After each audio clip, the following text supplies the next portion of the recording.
Mbah Kangkung lan pipane. Le Gatot dadi bocah enom kuwi entangi aja nganti kedikan pitik. Yen wis tuwa enom wis dableki, mengko yen wis tuwa kliwat dableke, isih ditambah budeki. Golek sandang pangan ora gampang-gampang. Ngendikane Mbah Kangkung yen tangiku kerinan. Aku mulai jertangi, terus bablas menyang sumur, wudu. Canom kok tangine nganti geguyub pitik iki apa ora isin? Yen jaman semono dhisik rumangsa wirang letot. Tangi nganti kedisian jago kluruk pindho-pindho.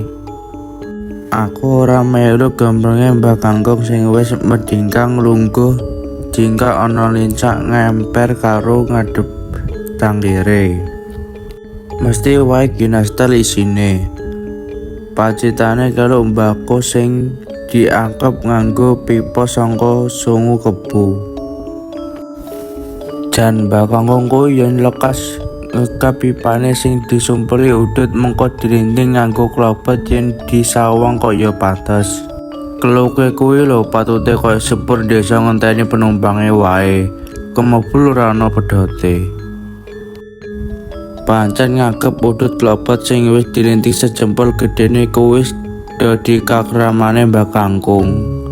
Apa maneh sing sisihe wis cemawis cangker gedhe wedang ginastel. Wis pokoke prasat sawen utuh ora kelebon rupa wis ora krasar liyer. Anake kuwi yen ditawani rokok jimasu malah gedhek ora gelem. Pilih-pilih trimo ditokono akeh mbako enak karo klobot, jarene ora marem yen ora nglinting dhewe. Menyan lan ure kurang akeh, ora mantep. Gatot dadi wong urip kuwi aja sok nyeletuk. Luwih-luwih yen tangi turu aja dadak nganggo sarapan dlotok kaya ketek kademen. Dadi wong kuwi sen tansah sumringah, tangi turu kuwi yen bisa kudu gumregah. Mosok canom jaman saiki ora nganti kalah karo pitik. Sawangane pitik kae ta, tangi turu ra terus kleber-kleber golek pangan. Wong sehat kuwi nyang awak seger, nang ati sumringah, nang utek encer, didoi lelera santek waler. Badanku ya anyel, yen lagi penang-penange kemulan sarung digerenangi Mbah Kangkung. Nanging anyale kemeksa ya gremet ga. Sarung ndak lempet terus olahraga gumbuwang rasa adem. Barang ndak rasake dina mundak, dina kaya krasa seger menyang awak. Malah saiki tangi dadi saingan karo si Mbah Kangkung. Mung bedane yen si Mbah Kangkung tangi esuk mesti terus mlaku-mlaku. Jarene arep golek hawa esuk sing isih resik lan seger. Nyatane nganti saiki Mbah Kangkung kuwi isih gagah nadyan umure kuwi wis 70 taun kliwat. Ra hebat ta. Tur sangar tikur Mbah Kangkung kuwi durung tau ditoki lara. Jere yen gak ditakoni apa sarata ora kena lara, kudu gelem tansah ndhaga suwun bagas waras. Ringas golek sandang pangan tansah cukup slamet rahayu. Nanging sing sok gawe lucune Mbah Kangkung kuwi siji. Ya kuwi tresane menyang pipane sing digawe saka sungu kebo. Wis pokoke ngalah-ngalake liyane. Saben esuk awan sore arep papan sare ora lali tansah nyanding pipane. Dilapi dilus-elus dikerugi saengga pangga resik lan mengkilap rupane. Jine dina Mbah Kangkung lali ndokok pipane. Wis kabeh wae diamuk saben sapa sing ditakoni ora padha ngerti. Nanti wong sak desa prasata kon melu goleki. Tibake pipane keri ana lembu sumur. Mergo dheke isuke Mbah Kangkung siram isih nggawa pipa. Ben aja teles diseleh lambe sumur. Jenenge wae wis kegawa umur, dawa ora jeneng mokal yen akeh laline. Lah sing guyoke kuwi ra nalika Mbak Kangkung kelangan pipane pas pinuju ana pasar. Nalika iku pasar Ngadirojo. Nedange dina pasaran. Esok Mbak Kangkung bubar siram salin klambi, njupuk selepane sing isih duit terus pamitan menyang pasar. Arep tuku mbako. Angkaku arep dak tuku akeh wae, awan-awanan karo golek paku betik. Jerene Mbah Kangkung kuwi selak ora kanten. Yen kawanan jerene kuwi mbako turahan, lembut-lembut pating kresek ora enak diudut.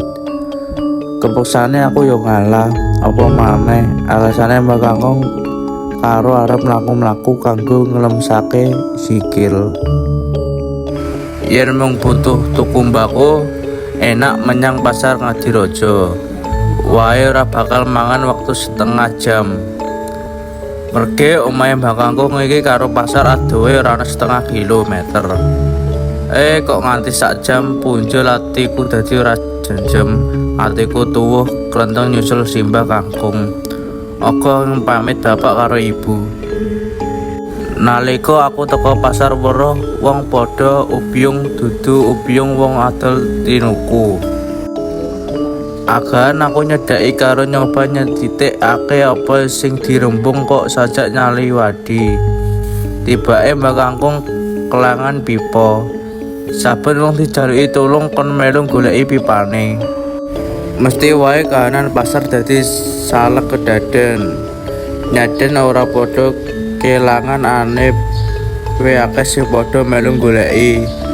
Saben mata padha nyawang mengisor, mbok menawa ana pipa saka sangu sing kecer. Wau liwate pundi to, Mbah? Pitakon salah sijine wong sing melu jelengan goleki pipane. Ya pirang-pirang sing tok liwati wangsulane Mbah Kangkung. Mengke kecer wonten dalan, Mbah. Alah, opo gak kecer? Wong dak lebokke selepan. Keslepane yo katut dak gawa iki. Alasane Mbah Kangkung karo nudukake selepane. Aku nyedeki Mbah Kangkung bereng, melu goleki ora ketemu. Dan nyawang pasurane Mbah Kangkung ketau gelo. Mbah Kangkung saniki kondur mawon riyen. Mangke kula golekane sengrekane. Nggih, Mbah, kali diturut tengalane wau. Penyambungane wong-wong asar padha saur manuk. Mbah Kangkung karepe memulih yen durung ketemu pipane. Nanging bareng dilupur wong sepasar mulih disiki lakuku. Sadalan-dalan sah nyawa mengisor, mbok menawa ana pipa sing kecer. Dene aku melu ngetokake ana Mbah Burine karo melu nyelingi dalan. Jebul pipane ora ditemokake anti tekan omah. Mbah Kangkung katon ngroko. Mbako sing mentas dituku diuncalke nglencak ngono wae. Wau ditekek pundi to, Mbah? Pitakonku. Ayo mbah, wong jenenge lali. Ilang kok ditakoki, apa ya mudeng? Upame aku ora lali ngono ora susah tekan sapa-sapa. Wangsulane Mbah Kangkung setengah mangkel. Aku nyoba goleki pipa menyang sumur, mbok menawa tumampang lambe sumur, nanging panggah ora ana. Halo, dadak kok cedak cangkir. Mbahmu Kangkung kuwi yen ndokok pipa senengane glagleh, ana ganjel ompak njaba kono jare. Yen nganti dipidah bocah dolanan pecah apa ora bingung. Apa letot pipane wis ketemu. Pitakon Mbah Kangkung sanga jaba ora sronda. Mbok menawa mau midhanget ngendikane ibu yen pipane wis ketemu. Aku lan ibu jalambekan landung nalika meruhi Mbah Kangkung katon sumringah seneng karo ngeles pipane. Esok kuwi bareng ngombe wae teng Kimastel Mbah Kangkung pamite menyang Tegal. Jere arep ngindaki tandure, telo apa wis gembegar. Ora lali nyangkiri adik cilik. Mengko yen wis gembakar didukareke ya Mbah, dikluwa. Gampang ning jebokane kresek ireng kae dhisik mengko ana adah. wangsulane mbok kangkong karo mesem guyu. Aku agan goleki tas kresek sing dek wingi mentas nggo wedah jajan ibu saka pasar. Mbah, mangke pipane kesupen. Ora lali kok. Le. Wis telepone slepan jere wangsulane mbok kangkong karo buka slepane. Aku mesem nalika mbak kakung nudukake pipane sing ana jero slepan. Akan bali menyang sumur arep ngumbahi dhisik. Kumbahan seminggu tandek rasane kaya teklok menyang tangan. Mulane latot yen duwe kumbahan kuwi nganti ditandek. Aku ora ngrungokne grenengane ibu. Aku terus nguceki kumbahan lan nggih dai. Nalika srengenge seganter dure, Mbak wis kondur saka Tegal. Ora lali tas kresek ireng mau saka tong wis diseni telo kebak. Telo abang gede-gede mengin-mengini. Tanpa buang waktu, agan tas kresek kuwi dicandak. Telo abang dikumbah terus digodhog. Letot coba mrene delo. Aku marana niko Mbak Kangkung. Nimbali badhe dahar awan. Wonten apa, Mbah? Tulung simbah ya. Slepan iki buak menyang pawon. Sak isine pisan. Karo mbako enak kae, klobote Mbak Kangkung klebu ora dirisi pisan. Ku plengang-plengong, ora mudeng kersane Mbak Kangkung. Ora susah plegang-plegong nang ditindakake. Padesakane Mbak Kangkung rada sereng. Aku graban terus nampani slepan lan ngresiki kabeh sing diresake Mbak Kangkung. Terus tak buang ning pawon. Nalika aku nyawang slepan sing wis ana pawon sing isih tutupan kuwi, tanganku kemegah kepengin buak. Ing batinku kebakan pitakonan.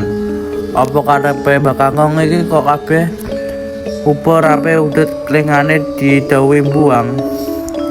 Slepan tak buka. Jerone sing komplit, embarane udut, ing kono uga ana pipa kelangane Mbak Kangkung sing wis digawe saka sungu kebo. Pipa kuwi remuk pecah. Apa mergo pipane pecah iki Mbak Kangkung mupus anggone ndut. Pitakone sajrone ati. Letot apa wis mbok buang, Sle?